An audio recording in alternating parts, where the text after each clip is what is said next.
बिस्मिल्लाहिर्रहमानिर्रहीम। अस्सलाम वालेकुम डियर स्टूडेंट्स।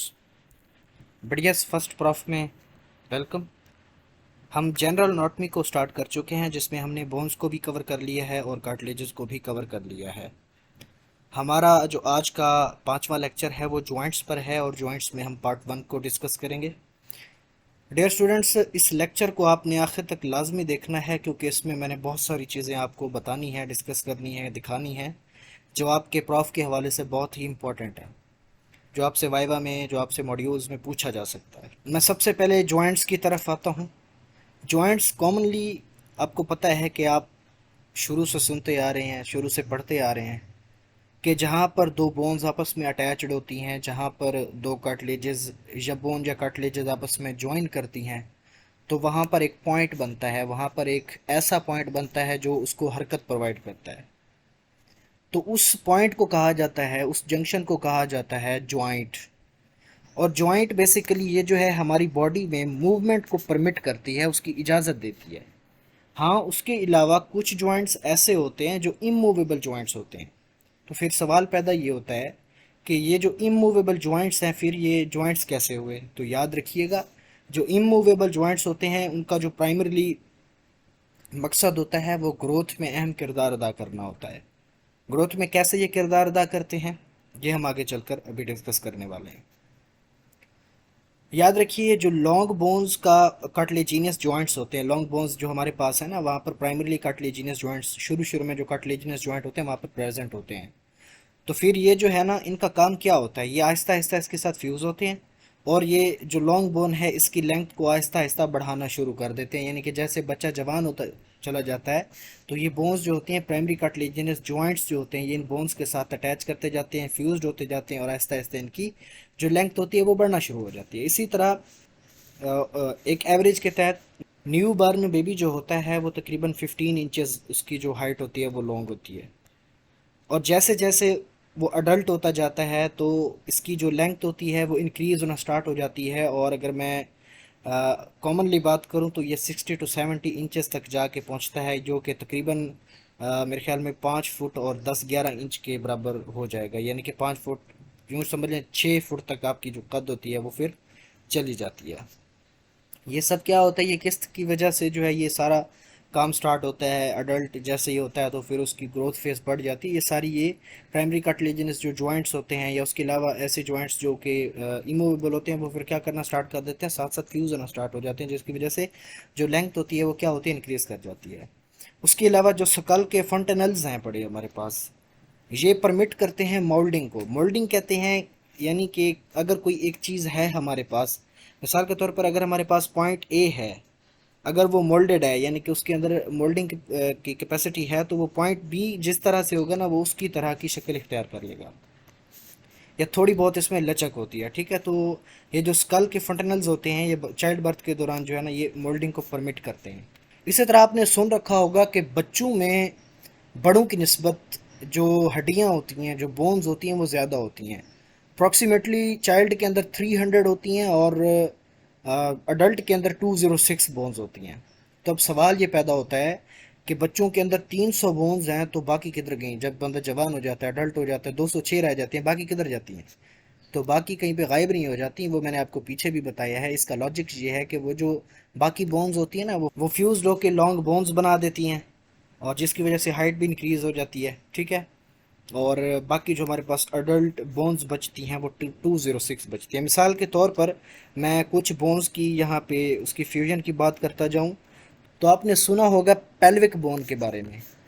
तो पेल्विक बोन जो है ये बेसिकली 3 बोन्स के मिलने से बनती है।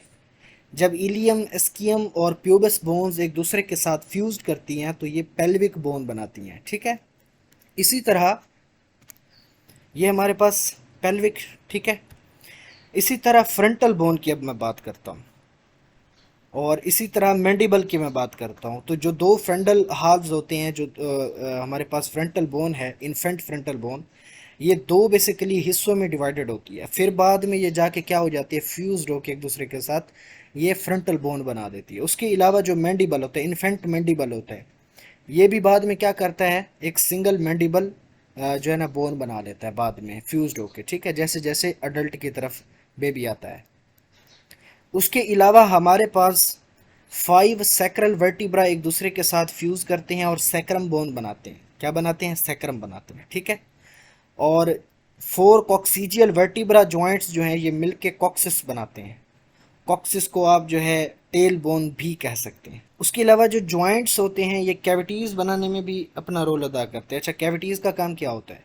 कैविटीज़ में हम आगे चल के पढ़ते हैं। जिस तरह से क्रैनियल कैविटी है तो इसमें हमारा ब्रेन वगैरह, इसमें इसको सपोर्ट मिलते हैं। थोरेसिक केज है हमारा, एब्डोमिनल है या पेल्विक कैविटीज़ हैं जहाँ पर रेस्पेक्टिव ऑर्गन्स पाए जाते हैं ताकि जो है सेफली उनको वहाँ पे रखा जा सके। Joints of thoracic cage help in increasing transverse and anterior-posterior diameters of the cage helping respiration। जब हम respiration करते हैं तो जो हमारा केज होता है ये ऊपर नीचे होता है, थोड़ा सा एक्सपेंड भी होता है, तो ये हमें respiration के अंदर क्या करता है? मदद देता है। जॉइंट्स की क्लासिफिकेशन में जाने से पहले जो आज के लेक्चर में हमने पढ़ना है उसमें कुछ इंपॉर्टेंट टर्म्स हैं, मैं वो आप लोगों तक डिस्कस करता चलूँ ताकि जब हम अपना लेक्चर स्टार्ट करें तो हमें जो है आगे प्रॉब्लम ना हो, हमारे कंसेप्ट ऑलरेडी ही क्लियर हो। सबसे पहले तो आप देख लें सुचर्स। सुचर्स की मैं बात करूं तो सुचर जो हैं ये सिर्फ स्कल में पाए जाते हैं। सुचर्स का काम क्या होता है? जब दो चीज़ों को बेसिकली आपस में जोड़ना। तो हम आगे चल के डिस्कस करेंगे इनको डिटेल के साथ, आपको अंदाज़ा हो जाएगा सुचर्स का क्या काम है। तो तकरीबन जब लगभग 20 की एज आती है तो ये जो जॉइंट्स होते हैं, ये जो स्कल के सुचर्स हैं ये इमूवेबल हो जाते हैं और ऑसिफाई हो जाते हैं। इन्फेंट्स के अंदर ये जो सुचर्स होते हैं ये फ्लेक्सिबल होते हैं और अलाउ करते हैं स्कल को for expansion during brain growth with fontanelles. Fontanelles जो होते हैं ये सॉफ्ट स्पॉट्स होते हैं जो कि प्रेजेंट होते हैं बिफोर दे क्लोज, ठीक है। यानी कि अडल्ट के अंदर तो ये बिल्कुल टाइट हो जाते हैं, ज़बरदस्त किस्म की जो है, किसी किस्म की इसमें मूवमेंट नहीं होती है। लेकिन बच्चों के अंदर ये जो है ना, क्योंकि ग्रोथ चल रही होती है, ज़ाहिर सी बात है उसमें उसने जो है ना ग्रोथ की तरफ जाना होता है, बड़े होना होता है बच्चे ने, तो ये फिर वहाँ पे क्या होते हैं? फ्लेक्सिबल होते हैं। जैसे जैसे बेबी की ग्रोथ होती है तो ये ब्रेन भी तो साथ साथ ग्रो करता है ना, तो उसी वजह से ये फिर उसको क्या करता है? फ्लेक्सिबिलिटी प्रोवाइड करता है ताकि स्कल स्कल की एक्सपेंशन हो। अब आगे जो है वो है सिंडिस्मोसिस। सिंडिस्मोसिस की मैं बात करूं तो ये भी एक फाइब्रस जॉइंट की टाइप है where bones are connected by the strong ligaments are an interosseous membrane allowing for some movement. The most common example is the distal tibiofibular syndesmosis. ये टिबियोफिब्युलर जो है हमारे पास बेसिकली क्या होता है? ये एंकल की तरफ जो है हमारा एक जॉइंट होता है, located at the ankle joint where tibia and fibula are joint. तो सेंडिस्मोसिस क्या होता है ये याद रखना है आपने। सेंडिस्मोसिस जो होता है बेसिकली ये एक फाइब्रस जॉइंट होता है जो कि स्ट्रॉन्ग लिगामेंट्स के साथ क्या होता है? कनेक्टेड होता है। गम्फोसिस की मैं बात करूं तो गम्फोसिस जो होता है ये पेग एंड सॉकेट जॉइंट भी इसको कहा जाता है। ये बेसिकली ये भी फाइब्रस जॉइंट्स की एक टाइप है और ये cone shaped root of the tooth जो है उसकी ये स्ट्रक्चर बनाते हैं, ये वहाँ पे मौजूद होते हैं। ये जो गम्फोसिस का एरिया बेसिकली मैक्सिला या मैंडिबल में, जहाँ पे हमारा बोनी सॉकेट दांत जहाँ पे अटैच होता है, तो ये वहाँ पे होते हैं, ठीक है। और सिनकंड्रोसिस की मैं बात करूं तो ये भी आलमोस्ट इमूवेबल जॉइंट है जो कि बोन्स के दरमियान में पाया जाता है और ये बाउंडेड होता है लेयर ऑफ कार्टिलेज के साथ, ठीक है, as in the spinal vertebra. उसके अलावा फर्स्ट कॉन्ड्रोस्टर्नल जॉइंट की मैं बात करूं तो ये जो जॉइंट हैं ये स्पेसिफिकली कनेक्शन है between the first rib and manubrium of the sternum. जो स्टर्नम का मेनोब्रियम होता है उसके साथ फर्स्ट रिब की अटैचमेंट होती है, ठीक है। तो ये कॉन्ड्रोस्टर्नल और कॉस्ट्रोकॉन्ड्रल जॉइंट्स, ये दो थोड़े से जो हैं घुमाने वाले क्वेश्चंस हैं, तो आप लोगों ने इनको दिमाग में रखना है, इनको याद रखना है। ये आपसे पूछा जा सकता है कि फर्स्ट कॉन्ड्रोस्टर्नल जॉइंट में और कॉस्ट्रोकॉन्ड्रल जॉइंट में क्या फ़र्क है। ये मैं आगे चल के इसकी पिक्चर भी आपको दिखाऊंगा, क्लैरिफाई हो जाएगा। तो फर्स्ट कॉन्ड्रोस्टर्नल जॉइंट जो है ये फर्स्ट रिब और मेनोब्रियम ऑफ स्टर्नम के साथ अटैचमेंट होती है, उसमें उनके दरमियान में कनेक्शन जो है ये प्रोवाइड करते हैं। और कॉस्टोकॉन्ड्रल जॉइंट जो होते हैं ये रिब को कॉस्टल कार्टिलेज के साथ कनेक्ट कराते हैं ताकि कार्टिलेजिनियस जॉइंट जो है ना वो बनाया जा सके और ये रिब केज के अंदर फ्लेक्सिबिलिटी वगैरह प्रोवाइड करते हैं, ठीक है। सम्फाइसिस प्यूबिस की मैं बात करूं तो ये जो हमारे पास लेफ्ट और राइट प्यूबिक बोन्स होती हैं पेल्विस की, ये उनके दरमियान का बोन होता है, उनके दरमियान की जो है ना जॉइंट होते हैं, उनको ज्वाइन कराते हैं आपस में। और मेनोब्रियोस्टर्नल जॉइंट की मैं बात करूं तो ये manubrium and body of the sternum, ये इनको आपस में कनेक्ट करते हैं और ये रेस्पिरेशन में जो है ना ये कुछ मूवमेंट प्रोवाइड करते हैं। अब हमारा है क्लासिफिकेशन ऑफ जॉइंट्स। क्लासिफिकेशन हमारी तीन चार तरीक़ों से है। जो हम फर्स्ट क्लासिफिकेशन पढ़ रहे हैं आपके पीएमडीसी सिलेबस के अकॉर्डिंग, वो है स्ट्रक्चरल क्लासिफिकेशन। स्ट्रक्चरल क्लासिफिकेशन में आज हम सिर्फ फाइब्रस जॉइंट्स पर और कार्टिलेजिनस जॉइंट्स पर बात करेंगे, क्योंकि जो हमारा साइनोवियल जॉइंट है ये थोड़ा सा लेंथी भी है और थोड़ा सा इंटरेस्टिंग भी है, इंपॉर्टेंट भी है। तो सबसे पहले हम फाइब्रस जॉइंट्स को देख लेते हैं। फाइब्रस जॉइंट्स में हमारे पास है क्या? फाइब्रस जॉइंट्स नाम से जाहिर है कि ये बोन्स के दरमियान ऐसे जॉइंट होंगे जिनमें फाइबर्स टिश्यूज़ का किरदार होगा। और ये जो जॉइंट्स होते हैं फाइब्रस, ये तकरीबन इमूवेबल होते हैं या फिर बिल्कुल स्लाइट मूवमेंट जो है ना ये प्रोवाइड करते हैं, यानी कि मूवमेंट अगर प्रोवाइड भी करेंगे तो वो ना होने के बराबर होगी। तो फाइब्रस पॉइंट में सबसे पहले हम सुचर को देख लेते हैं। सुचर्स मैंने पहले बताया ये सिर्फ स्कल में पाए जाते हैं, यानी कि जो दो बोन्स होती हैं वो एक दूसरे से सेपरेटेड होती हैं बाय द कनेक्टिव टिश्यूज़। और sutural side of each bone is covered by a layer of osteogenic cells, जिनको कैम्बियल लेयर भी कहा जाता है, या उसके अलावा ये जो है कवर्ड होते हैं by the capsular layer which is continuous with the periosteum. और ये जो सुचर्स होते हैं, ये मैंने आपको बताया कि जैसे जैसे एज बढ़ती जाती है तो ये सुचर्स एक दूसरे के साथ क्लोज हो जाते हैं और आखिरकार जो है ये क्या हो जाते हैं, इमूवेबल हो जाते हैं और ये वन सिंगल बोन बना देते हैं। तो ये जो सुचर्स होते हैं ये पेक्यूलर होते हैं to skull and are immovable. तो शेप के अकॉर्डिंग इनकी भी कुछ टाइप्स हैं हमारे पास। प्लेन है, प्लेन में जो है ना इंटरनेजल सुचर्स वगैरह आ जाते हैं। और उसके अलावा जो है ना सीरेट है हमारे पास, जिसमें इंटरपेरिएटल सुचर्स आ जाते हैं। स्क्वेमस की मैं बात करूं तो इसमें टेम्पोरोपेरिएटल सुचर्स आ जाते हैं। डेंटिक्यूलेट की मैं बात करूं तो इसमें लैम्बडॉइड सुचर्स आ जाते हैं। शेंडिलेसिस टाइप की मैं बात करूं तो इसमें जो है ना rostrum of the sphenoid and upper border of the vomer, इनके दरमियान में जो है ये पाए जाते हैं। ये हमारे पास कुछ इसके टाइप्स हैं, ये आप लोगों ने लाजमी इसके नाम याद रखना है कि कहाँ कहाँ पे पाए जाते हैं। ये हमारे पास पिक्चर है, इसके टाइप्स हैं, आप देख सकते हैं कि इनकी जो है वो शेप किस तरह से है। इसी तरह नियोनेटल स्कल जो होता है ये रिवील्स करता है फंटनल्स को, जो कि टेम्परेरी जो है ना वो होती हैं in nature permit moulding during the normal child birth. ये मैंने आपको पहले भी बताया कि नियोनेटल स्कल के अंदर फंटनल्स होते हैं, इनका काम क्या होता है, ये मोल्डिंग को जो है बेसिकली परमिट करते हैं। At 6 specific points on the sutures in newborn skull are membrane filled gaps called fontanelles. अब ये फंटनल्स की बात कर रहे हैं कि फंटनल्स क्या चीज़ होती है। तो फंटनल्स जो होते हैं ये बेसिकली जब न्यू बर्न स्कल होता है तो इसमें कुछ मेम्ब्रेन फिल्ड गैप्स मौजूद होते हैं। स्पेसिफिक पॉइंट्स होते हैं, 6 स्पेसिफिक पॉइंट्स। उन स्पेसिफिक पॉइंट्स को क्या कहा जाता है, फंटनल्स कहा जाता है।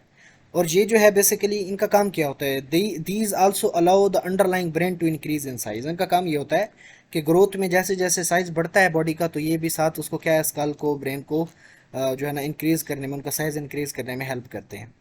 एंटीरियर फंटनल्स जो है इनका मकसद क्या होता है, ये बेसिकली यूज्ड होते हैं टू जज the hydration of the infant. All these fontanelles become bony by 18 months. जैसे बेबी 18 मंथ्स का होता है तो ये बोन में कन्वर्ट होना शुरू हो जाते हैं। सेंडिस्मोसिस की मैं बात करूं तो सेंडिस्मोसिस जो है ये बेसिकली फाइब्रस यूनियन है between bones. It may be represented as interosseous ligament as inferior tibiofibular joint. और गम्फोसिस, ये हमारे पास गम्फोसिस है, ठीक है। तो गम्फोसिस का काम क्या है, ये पैग एंड सॉकेट जंक्शन है दांत के दरमियान और उसके सॉकेट के दरमियान, यानी कि जहाँ पे हमारा दांत पाया जाता है ना, रूट वगैरह जहाँ पे होती है, तो ये उस बोनी सॉकेट को जो है ना गम्फोसिस का नाम देते हैं। जहाँ पर पेरिडोंटल पीडियल लिगामेंट्स वगैरह होते हैं वो कनेक्ट करते हैं डेंटल एलिमेंट्स को एल्वियोलर बोन के साथ। और ये फंटनल्स ऑफ द स्कल है, ये उसकी पिक्चर है। ये एंटीरियर फंटनल है, ये हमारे पास, ये पोस्टीरियर फंटनल है, और ये एंटीरोलैटरल या फिर स्फिनॉइड फंटनल है, ठीक है हमारे पास। ये इसकी ज़रा आप लोगों ने ना पिक्चर देख लेनी है। अब है कार्टिलेजिनियस जॉइंट्स। कार्टिलेजिनियस जॉइंट्स ये बेसिकली नाम से जाहिर है कि इसमें जो जॉइंट है ना उनमें कार्टिलेज इन्वॉल्व होगी। इसकी फिर दो तरह से टाइप्स हैं। प्राइमरी कार्टिलेजिनियस जॉइंट्स होते हैं और इनको सिनकॉन्ड्रोसिस भी कहा जाता है या हाइलिन कार्टिलेज जॉइंट्स भी कहा जाता है। ये सिनकॉन्ड्रोसिस जो है, इनको, इस लफ्ज़ को आपने याद रखना है, ये आगे बार बार इस्तेमाल होगा। तो सिनकॉन्ड्रोसिस का क्या मतलब है, हाइलिन कार्टिलेज की बात हो रही होगी जहाँ पे भी इसका नाम लिया जाएगा। The bones are united by a plate of hyaline cartilage, जिसको एपिफिशियल प्लेट कहा जाता है, so that the joint is immovable and strong. ये बेसिकली जो प्राइमरी जॉइंट कार्टिलेजिनस जॉइंट्स होते हैं ये इमूवेबल होते हैं और स्ट्रॉन्ग होते हैं, इनमें कोई मूवमेंट शोवमेंट का चक्कर नहीं होता। These joints are temporary in nature, ये कुदरती तौर पर टेम्परेरी होते हैं, परमानेंट नहीं होते, ये टेम्परेरी होते हैं। Because after a certain age the cartilaginous plate is replaced by the bone, जिसको साइनोस्टोसिस कहा जाता है। अगर साइनोस्टोसिस की बात की जाए तो साइनोस्टोसिस जो है ये एक ऐसा फेज़ होता है जिसमें जो कार्टिलेज होती है, कार्टिलेजिनस प्लेट जो होती है, वो बोन में कन्वर्ट हो जाती है और एक ख़ास एज के अंदर आके, ठीक है। These are seen in between the epiphyses and diaphyses of the long bone। ये जो हमारे पास ये इनकी बात कर रहा है, जो हमारे पास कार्टिलेजिनियस प्लेट होती हैं। कार्टिलेजिनियस प्लेट बेसिकली कहाँ पे पाई जाती हैं? जो हमारे पास लॉन्ग बोन का एपीफाइसेस होता है और डायाफाइसेस होता है, ठीक है। तो ये उनके दरमियान में पाई जाती हैं, जिस तरह से आपको ये पिक्चर में नज़र आ रहा है यहाँ पे, ठीक है। अब ये हमारे पास बोन का है एपीफाइसेस एरिया और ये हमारे पास बोन का है डायाफाइसेस एरिया। इनके दरमियान में जो है ना आपको एक प्लेट नज़र आ रही होगी, यहाँ पे ऊपर भी और यहाँ पे ये नीचे भी इधर, ठीक है। तो इनके दरमियान में क्या होता है? एपीफिजियल प्लेट होती है कार्टिलेज की, ठीक है। और ये एसोसिएटेड होती हैं विद ग्रोथ और epiphyseal plate and increase the length of the bone. ये बेसिकली जो है इनका काम क्या होता है कि ये ग्रोथ के साथ, मैंने आपको पहले भी बताया कि इनका काम होता है ये ग्रोथ में अहम किरदार अदा करती हैं। प्राइमरी कार्टिलेजिनस जॉइंट्स या फिर synchondrosis become synostosed after the some age and are not identifiable। यानी कि ये जो प्राइमरी कार्टिलेजिनस जॉइंट्स होते हैं शुरू में ये क्या होते हैं? सिनकोंड्रोसिस होते हैं, लेकिन बाद में ये साइनोस्टोज्ड हो जाते हैं। साइनोस्टोज्ड का मतलब होता है ये रिप्लेस्ड हो जाते हैं बाय द बोन, और ये फिर इनको आइडेंटिफाई भी नहीं किया जा सकता, इनके बोन का हिस्सा बन जाते हैं, यूँ समझ लो। Joints between epiphysis and diaphysis of a growing long bone. जो एग्जांपल वन है हमारे पास, जो फर्स्ट है प्राइमरी कार्टिलेजिनस जॉइंट्स की, उसके अलावा जो दूसरा हमारे पास है स्फीनो ऑसिपिटल, तो ये स्फीनाइड और ऑसिपिटल जो बोन है ये उनके दरमियान का जॉइंट है। और फर्स्ट कॉन्ड्रोस्टर्नल जॉइंट की मैं बात करूँ तो फर्स्ट कॉन्ड्रोस्टर्नल जॉइंट जो है ये आप देख सकते हैं यहाँ पे, ये कॉन्ड्रोस्टर्नल जॉइंट है, ठीक है। और कॉस्टोकॉन्ड्रल जो है ये उससे ऊपर है, ये आप यहाँ पे देख सकते हैं। पहला हमारे पास था प्राइमरी कार्टिलेजिनियस यानी कि इमूवेबल जॉइंट्स, वेरी स्ट्रॉन्ग। और दूसरा है हमारे पास सेकेंडरी कार्टिलेजिनस जॉइंट्स, जिसको सिम्फाइसिस कहा जाता है या फाइब्रो कार्टिलेजिनस जॉइंट्स कहा जाता है। इसमें जो आर्टिकुलर सर्फेसेस होती हैं वो कवर्ड होती हैं thin layer of hyaline cartilage and united by a disc of fibre cartilage. These joints are permanent and persist throughout the life. ये जो जॉइंट्स होते हैं ये परमानेंट होते हैं। प्राइमरी कार्टिलेजिनस जॉइंट वो परमानेंट नहीं है, वो टेम्परेरी हैं, वो बाद में क्या हो जाते हैं? लॉन्ग बोन का हिस्सा बन जाते हैं। ये याद रखना, ये बड़ा इंपॉर्टेंट पॉइंट है। ये चीज़ आपने लाजमी याद रखनी है कि जो प्राइमरी हमारे पास हैं वो तो हैं हमारे पास जो है ना कुछ वक्त के लिए होते हैं, टेम्परेरी होते हैं, लेकिन जो सेकेंडरी होते हैं ये परमानेंट होते हैं और परसिस्ट करते हैं थ्रू आउट द लाइफ, यानी कि पूरी लाइफ चलते रहते हैं। In this respect symphysis menti is a misnomer as it is a synostosis। Typically, the secondary cartilaginous joints occur in the median plane of the body. The thickness of fibrocartilage is directly related to the range of the movement. Secondary cartilaginous joints may represent an intermediate stage in the evolution of synovial joints। अब secondary cartilaginous joints की जो कुछ example हैं हमारे पास, उसको देख लेते हैं। ये हमारे पास है सिम्फाइसिस प्यूबस, उसके अलावा जो है मेनोब्रियोस्टर्नल जॉइंट है, इंटरवर्टिब्रल जॉइंट्स हैं between the vertebral bodies. The disc varies from few mm to 10 mm and there is a dense connective tissue with few chondrocytes। तो इंशाल्लाह नेक्स्ट जो है हम साइनोवियल जॉइंट्स के ऊपर बात करेंगे और बहुत जल्द इसका जो है MCQs और पेपर्स भी आप लोगों तक शेयर करेंगे ताकि आपकी जो प्रैक्टिस है वो अच्छे तरीके से हो सके।